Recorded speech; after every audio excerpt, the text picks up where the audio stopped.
বেতিয়নী ৰঙালী বিহু সন্মিলনৰ বাৰেৰহণীয়া সাংস্কৃতিক শোভাযাত্ৰা। ৯৩ বছৰীয়া ঐতিহ্যবাহী বিহু সন্মিলনত অসমৰ বৈচিত্ৰ্যময় কৃষ্টি সংস্কৃতিৰ এক অপূৰ্ব সমাহাৰ দেখিবলৈ পোৱা গ'ল। অসমৰ প্ৰথম মঞ্চ বিহু হিচাপে বহুলভাৱে পৰিচিত বেতিয়নী ৰঙালী বিহু সন্মিলনে এই বৰ্ষত গৌৰৱময় ৯৩টা বছৰ ভৰি থৈছে।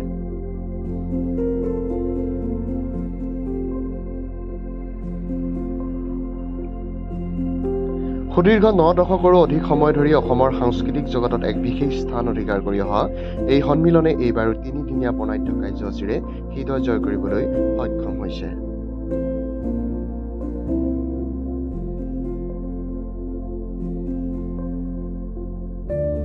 তিনিদিনীয়া কাৰ্যসূচীৰ দ্বিতীয় দিনটোত আয়োজন কৰা বাৰেৰহণীয়া সাংস্কৃতিক শোভাযাত্ৰা আছিল সমগ্ৰ অনুষ্ঠানৰ অন্যতম প্ৰধান আকৰ্ষণ। এই শোভাযাত্ৰাই উপস্থিত দৰ্শকৰ মনত এক অবিস্মৰণীয় আনন্দ আৰু গৌৰৱৰ অনুভূতি সঞ্চাৰ কৰিবলৈ সমৰ্থ হয়।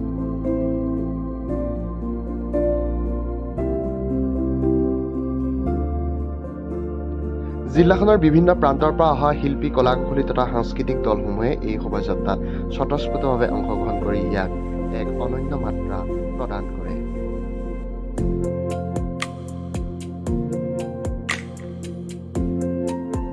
শোভাযাত্ৰাত অসমৰ বৈচিত্ৰ্যময় কৃষ্টি আৰু সংস্কৃতিৰ এক অপূৰ্ব সমাহাৰ পৰিলক্ষিত হয়।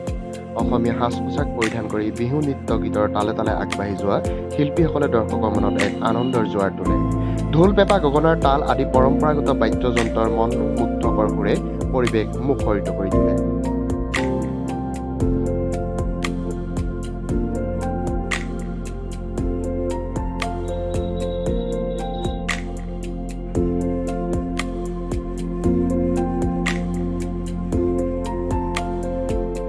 ইয়াৰ উপৰিও শোভাযাত্ৰাত অসমৰ বিভিন্ন জনগোষ্ঠীৰ পৰম্পৰাগত সাজ-পোছাক আৰু নৃত্যৰ প্ৰদৰ্শন কৰা হয়, যিয়ে অসমৰ বহুত্বৰ মাজত ঐক্যৰ ভাৱধাৰা প্ৰতিফলিত কৰে। বড়ো, মিচিং, তিৱা, ৰাভা, কাৰ্বি আদি জনজাতীয় সংস্কৃতিৰ উপস্থাপনাই শোভাযাত্ৰাটিক আৰু অধিক সমৃদ্ধ আৰু প্ৰাণময় কৰি তোলে। প্ৰতিটো দলেই নিজা নিজা সংস্কৃতিৰ বৈশিষ্ট্যসমূহ গৌৰৱেৰে উপস্থাপন কৰে, যিয়ে দৰ্শকসকলৰ অসমৰ সাংস্কৃতিক বৈভৱৰ সৈতে নতুনকৈ পৰিচয় কৰাই দিয়ে।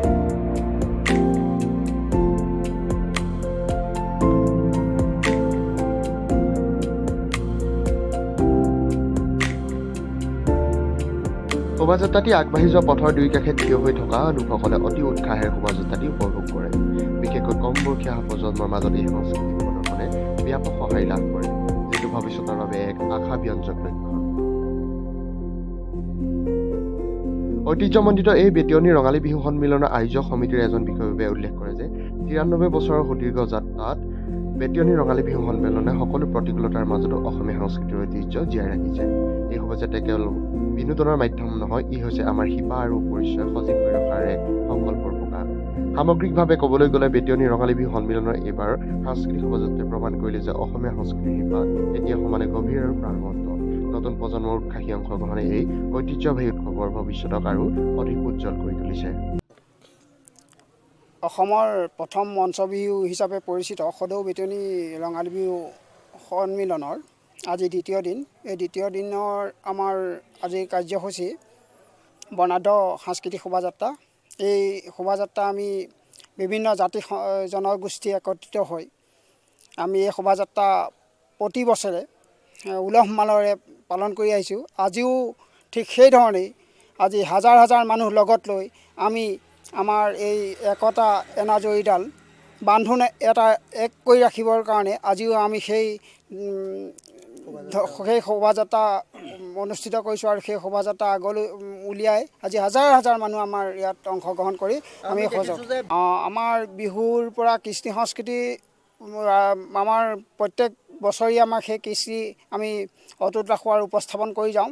আৰু ঠিক সেইধৰণে আমাৰ বিহুত যেনেধৰণে আমাৰ হুঁচৰি আজি গধূলিলৈ আমাৰ দ্বিতীয় দিনৰ কাৰ্যসূচী গধূলিলৈ আমি আমাৰ বিহু প্ৰতিযোগিতা মৌ কুঁৱৰী, বিহু কুঁৱৰী আৰু জেং বিহু প্ৰতিযোগিতাকে আদি কৰি সকলো ধৰণৰ প্ৰতিযোগী আমাৰ হাজাৰ হাজাৰ প্ৰতিযোগী বিভিন্ন দূৰ দূৰণিৰ পৰা আহি আমাৰ এই সদৌ বেতিয়নী ৰঙালী বিহু সন্মিলনৰ ইয়াত অংশগ্ৰহণ কৰে আৰু অংশগ্ৰহণ কৰে আৰু আজি গধূলিলৈ আমি সেইটো কাৰ্যসূচী ৰাখিছোঁ আৰু সন্ধ্যা 6 বজাৰ লগে লগে আমি সেই কাৰ্যসূচী ভাগ আমি মানে আৰম্ভ কৰিম, প্ৰতিযোগিতা আৰম্ভ কৰিম আৰু আমাৰ আজি গধূলি সেইধৰণে আমি আমাৰ এই সন্মিলনখনিৰ লগত অটুট ৰাখি আমি আজি যোৱা 2-3 বছৰ এই 3 বছৰে আমি